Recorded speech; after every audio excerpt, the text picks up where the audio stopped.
warahmatullahi wabarakatuh. Saya Wulandari, Prodi Pendidikan Bahasa dan Sastra Indonesia, Fakultas Keguruan dan Ilmu Pendidikan Universitas Samawa. Di sini saya akan menceritakan cerita pendek tentang dongeng Pinocchio si boneka kayu. Pada zaman dahulu kala, hiduplah seorang tukang kayu bernama Geppetto. Dia tinggal sendiri di rumah sederhananya yang hanya berisi barang-barang dari kayu. Geppetto bermimpi memiliki anak laki-laki yang akan menemani masa hidupnya. Pada suatu malam, ketika dia merasa kesepian, dia membuat sebuah boneka kayu. Geppetto termasuk salah seorang pemahat yang handal. Boneka itu sangatlah terlihat nyata. "Aku akan memanggilmu Pinocchio," ucapnya.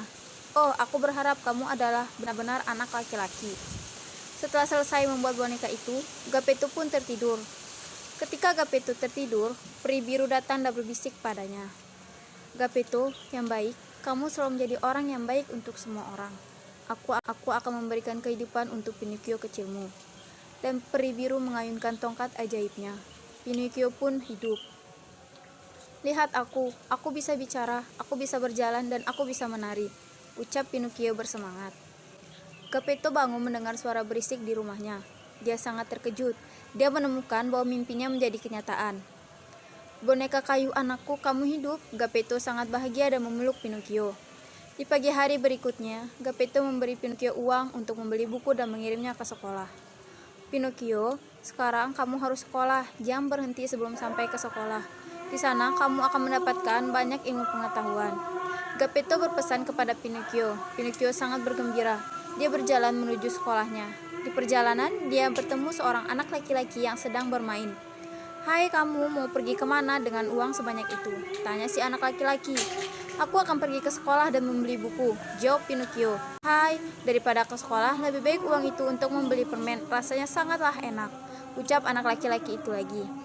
Seekor belalang ajaib meloncat ke pundak Pinocchio dan berbisik. "Jangan lakukan itu, Pinocchio. Jangan dengarkan anak itu." Tapi Pinocchio tidak mendengarkan belalang ajaib. Dia pergi masuk ke toko permen. "Apakah semua uang ini hanya untuk permen?" pelayan toko bertanya kepada Pinocchio. "Iya, ayahku ingin aku membelikan semua uang ini untuk permen," ucap Pinocchio. Tiba-tiba hidung Pinocchio bertambah panjang. Pada saat Pinocchio keluar dari toko, si anak laki-laki dengan cepat mencuri semua permen dari Pinocchio dan melarikan diri. Pinocchio telah tertipu. Belalang ajaib bertemu Pinocchio kembali. Dia bertanya kepada uang Pinocchio berkurang. Pinocchio menjawab, uangnya jatuh dan hilang. Pada saat Pinocchio berbohong, hidungnya kembali bertambah panjang. Pinocchio pun melanjutkan perjalanannya ke sekolah. Di perjalanan, dia bertemu serigala dan seekor kucing. Mereka menegur Pinocchio. "Hai, kami akan mengajak kamu ke sebuah pertunjukan boneka. Kami punya 1 tiket untukmu, harganya hanya 5 koin." Pinocchio berpikir itu adalah tawaran yang sangat menarik, dan dia memutuskan untuk ikut. "Aku punya 5 koin, ayahku menyuruhku pergi ke pertunjukan yang menarik." Dan hidung Pinocchio pun kembali bertambah panjang. Pinocchio pun pergi ke pertunjukan boneka, namun ternyata tiket yang dibelinya adalah tiket palsu. Penjaga pertunjukan tidak memperbolehkannya masuk. Pinocchio pun duduk di pojok dan menangis. Seorang laki-laki asing dengan rambut dan janggut panjang menemukan Pinocchio menangis. Dia adalah Stromboli, pemilik pertunjukan boneka. Dia sangat terpesona saat melihat Pinocchio dalam pertunjukan. Pinocchio naik ke panggung. Dia menari dan bernyanyi. Para penonton menyukai Pinocchio. Mereka bertepuk tangan untuk Pinocchio. Pinocchio semakin bersemangat dan dia tidak melihat arah geraknya. Dan tanpa sadar, hidungnya yang panjang tersangkut tali boneka yang lain. Akhirnya pertunjukan berhenti karena menjadi kacau. Seluruh penonton menertawakan pertunjukan itu. Pinocchio sangatlah lelah. Dia merindukan Geppetto.